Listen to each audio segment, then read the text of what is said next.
It physically limits your field of vision to the back of the head of the person sitting directly in front of you. See, the architecture forces you to actively manage your physical body to maintain privacy because the digital buffer has been stripped away. But if we look at Copenhagen, we see a completely different psychological environment engineered by their transit authority, Movia. Right, very different vibe. Very different. Their corporate push is for a bedre bus tour, which translates to a better bus tour. They focus heavily on comfort and environmental peace of mind. They use soft headrests, for one. Fancy. Yeah, and they introduced green buses to reduce harmful gases, specifically to give passengers a more relaxed, guilt-free atmosphere. Honestly, it sounds less like a commute and more like a mobile lounge. It kind of is. And critically, their S-trains run above ground. Oh, so everyone has full cell phone service? Exactly. Digital shields are fully operational at all times. In Copenhagen, the environment supports the use of technology as a buffer. You don't need strict cultural rules about avoiding eye contact because the physical space and the connectivity allow you to easily retreat into your private digital sphere. That is wild. The physical architecture of a transit system, combined with the corporate priorities of organizations like Passenger Focus or Movia, literally shapes a culture's psychological comfort zones. It really does. We think we are making independent choices about whether to talk or look away, but we are actually just reacting to the space that urban planners have built around us. That completely reframes how I think about my daily routine. It really reveals how malleable our social behavior really is. Okay, so we've spent all this time looking at the rules, the cognitive load, the digital shields, and the urban engineering. But I really want to explore what happens when you rebel against all of it.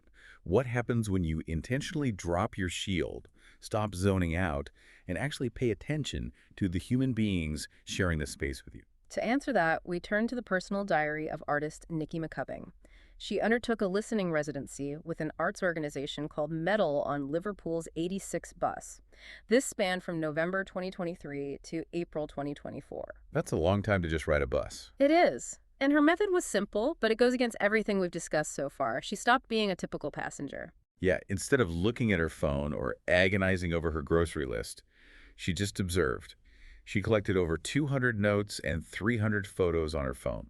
She paid intense, deliberate attention to what people were wearing, the fragments of conversations they were having, and what they carried in their bags. And it wasn't just a random bus for her. She brought this profound personal history to the project. She had a 25-year relationship with the 86 bus. Wow, 25 years. Yeah. She started riding that exact route as a student, and decades later, she was riding it as the mother of students. That passage of time gives her observations a really unique depth. It really anchors her to that specific space. Oh, definitely. And the things she has witnessed over a quarter century on that one route are just wild. She writes about seeing a girl's hair accidentally set on fire. Oh my God. I know. She witnessed intense physical fights, and even an old woman flashing the entire bus by lifting her skirt. It's a chaotic environment. To say the least. Right. But despite those extreme cinematic moments, the core realization of her 6-month residency was much quieter and more profound. Yeah, she realized that the bus represents an incredibly rare cross-section of society. You have people of entirely different ages, wildly different belief systems, and completely separate life experiences, all riding physically together, yet remaining totally segregated in their own minds. She describes this phenomenon as creating a unique type of poetic sadness. I really want to linger on that phrase, poetic sadness. It's a beautiful way to put it. It perfectly captures the melancholy of public transit. I mean, we are in such intimate physical proximity. We can smell each other's coffee, we can hear the tinny music leaking from each other's headphones, yet we remain millions of miles apart. McCubbing's work, which actually culminated in a charming pocket-sized book meant to be carried and read on the bus itself, shows readers the intrigue, the beauty, and the humor of everyday strangers.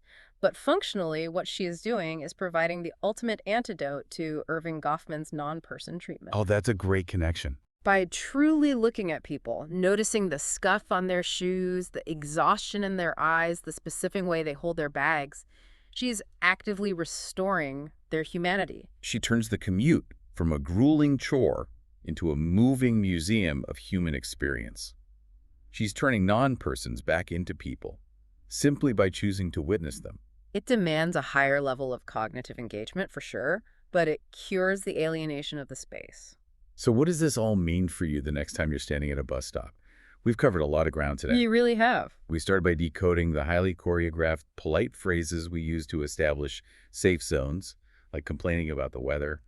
We explored the cognitive load that forces us to use digital shields, simulating the non-person treatment just to survive the sensory overload of the city. Right. We saw how urban planners in London and Copenhagen literally engineer our transit behavior through cell service and seat placement. And finally, we learned from an artist in Liverpool how dropping those shields can reveal a hidden poetic beauty in our fellow passengers. It forces us to ask whether our survival mechanisms have maybe gone a little too far. We use our screens to manage the overwhelming nature of public spaces, but we have to consider what we lose in the process. Exactly. If we are constantly retreating behind our invisible walls to protect our private spheres, are we accidentally turning ourselves and absolutely everyone around us into non-persons? It's a real risk. By shutting out the strangers on the bus, we might be surviving the commute, but we are also erasing the serendipity, the community, and the shared humanity that makes public life so fascinating. The next time you step onto a bus or a train, try leaving your phone in your pocket. Look up. You never know what